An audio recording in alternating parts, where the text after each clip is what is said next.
Langsung aja ke bahan-bahan dan cara pembuatannya. Di sini aku masukin tepung terigu full pro sedang ya sebanyak 300 gram. Kemudian lanjut di sini aku masukin ragi instan sebanyak 4 gram. Lanjut di sini aku masukin gula pasir sebanyak 4 sendok makan. Untuk pelembutnya di sini aku gunakan BI atau bread informer sebanyak 1 gram. Jika di tempat kalian tidak ada pelembut roti atau BI atau bread informer, bisa diganti menggunakan SP sebanyak setengah sendok makan atau bisa juga diganti untuk cairannya menggunakan susu cair full cream ya. Nah, tadi setelah adonan keringnya tercampur merata, aku aduk sebentar menggunakan sendok makan. Kemudian lanjut di sini aku masukin 1 butir telur utuh. Untuk telur di sini aku pakai ukuran sedang ya. Kemudian lanjut di sini aku masukin untuk airnya atau untuk cairannya di sini aku gunakan air es atau air dingin kulkas kurang lebih sebanyak 120 ml. Oh ya, untuk takaran cairannya ini bisa kurang, bisa lebih ya dengan takaran yang aku pakai.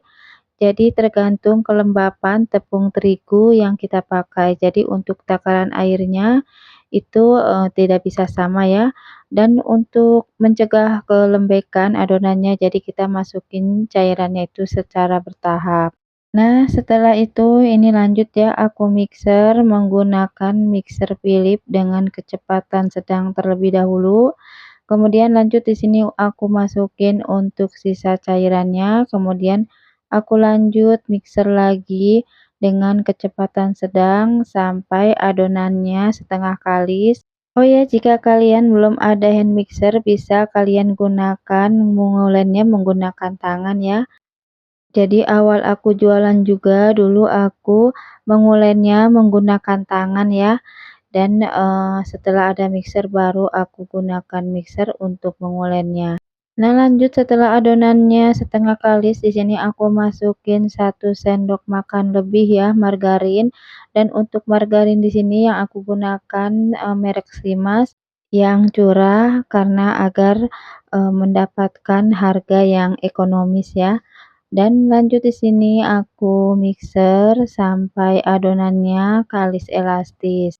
Nah, di sini untuk mengulennya kurang lebih sampai 15 menitan sampai adonannya kalis ya, dan untuk kecepatannya di sini aku gunakan kecepatan tinggi.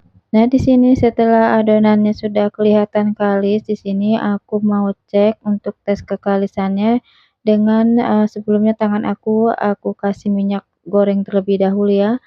Dan ini sudah kalis elastis, jadi adonannya sudah siap aku mau timbang dan mau aku bagi-bagi.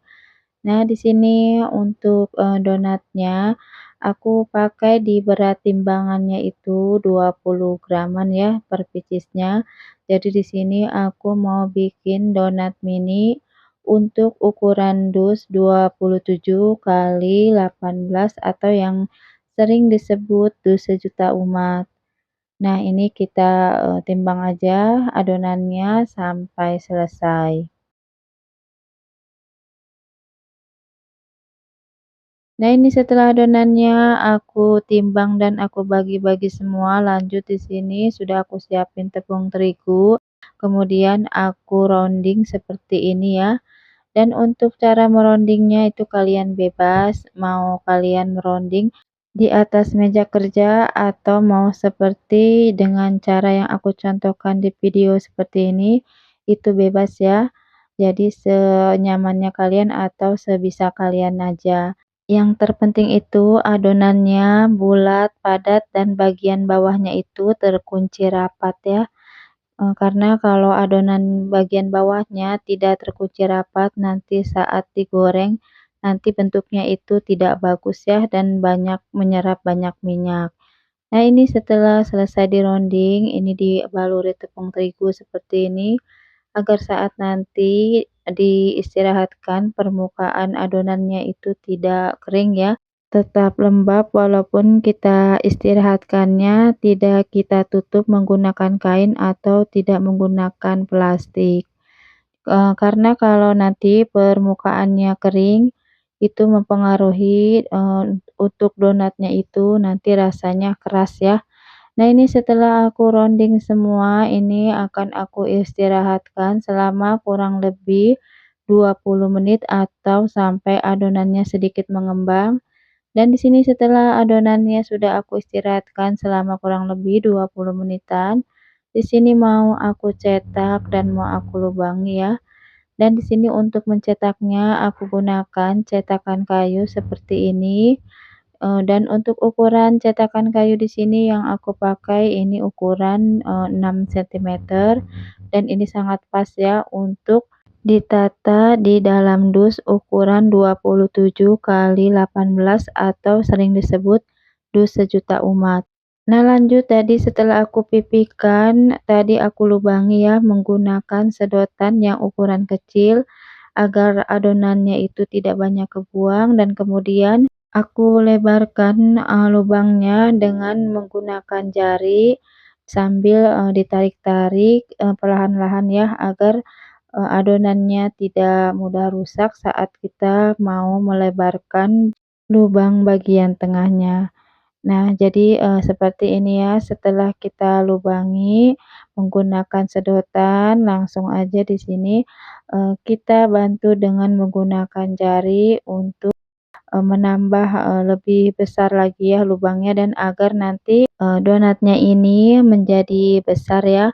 Walaupun ini tadi menggunakan dough ukuran 20 gram, tapi nanti ini hasilnya bisa besar dan bisa muat di dus 27 kali 18.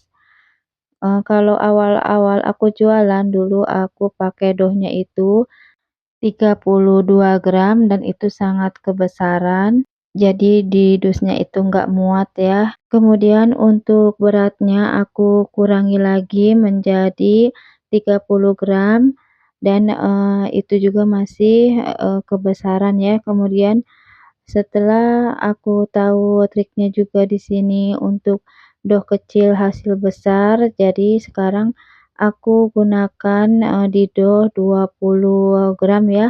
Dan, ini jadi nanti kita menghasilkan adonan yang, 300 gram ini bisa jadi 2 box di, ukuran dus 27 kali 18. Jadi hasilnya lebih banyak dan lebih untung juga ya kalau kita gunakan dough yang kecil hasil besar. Nah, ini setelah aku cetak dan aku lubangi, di sini akan aku istirahatkan. Nah, ini setelah aku istirahatkan selama kurang lebih 2 jam, ini sudah mengembang 2 kali lipat ya adonan donatnya dan ini sudah siap aku mau goreng. Nah, di sini sebelumnya tadi aku sudah panasin minyaknya di 20 menit, terakhir ya. Dan untuk mengetahui suhu panasnya itu aku dengan cara aku tes menggunakan tusuk lidi ya. Kalau sudah berbuih baru aku masukin untuk donatnya. Nah, ini untuk api yang aku pakai ini apinya sedang cenderung ke kecil ya.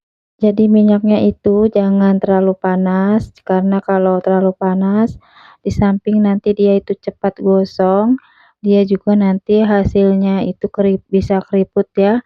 Dan, kalau kurang panas juga nanti donatnya itu nggak bisa kecoklatan dan untuk tekstur donatnya nanti bisa, sedikit keras dan untuk donatnya juga tidak bisa mengembang dengan sempurna. Nah, ini setelah kedua sisinya sudah kecoklatan, langsung aja kita angkat dan kita tiriskan. Nah, ini aku mohon maaf ya, jadi saat aku meniriskannya, aku tidak ke video dan ini langsung aja untuk donatnya aku topping ya dan untuk toppingnya di sini yang aku gunakan coklat glaze, dengan merek Colin dan untuk yang topping keju ini aku kasih olesannya itu menggunakan buttercream ya.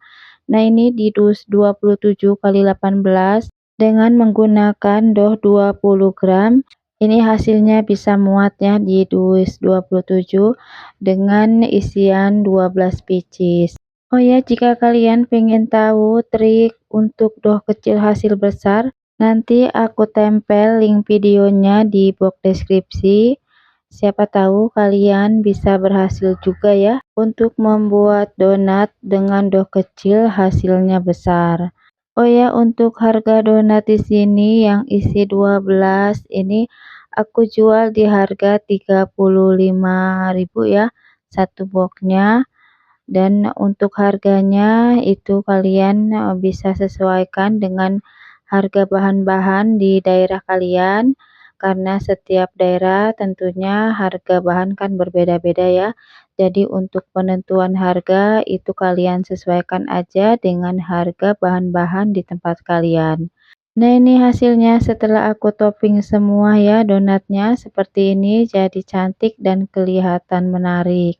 Nah, di sini aku mau tunjukin untuk tekstur dalamnya, karena waktu itu ada yang, request ya, pengen tahu kalau kita propping selama 2 jam itu, untuk hasil seratnya itu seperti apa ya. Nah, jadi seperti ini ya, hasil serat donat yang aku propping selama 2 jam. Ini tuh seratnya sangat lembut dan halus, dan untuk kepadatannya di sini memang, kurang ya, dibanding dengan kita menggunakan dough, yang besar, dan waktu proses pemproppingannya itu lebih singkat ya, sekitar 40 sampai 45 menitan. Nah, sampai di sini aja videonya. Semoga yang aku share kali ini bermanfaat. Sampai jumpa di video aku selanjutnya. Wassalamualaikum.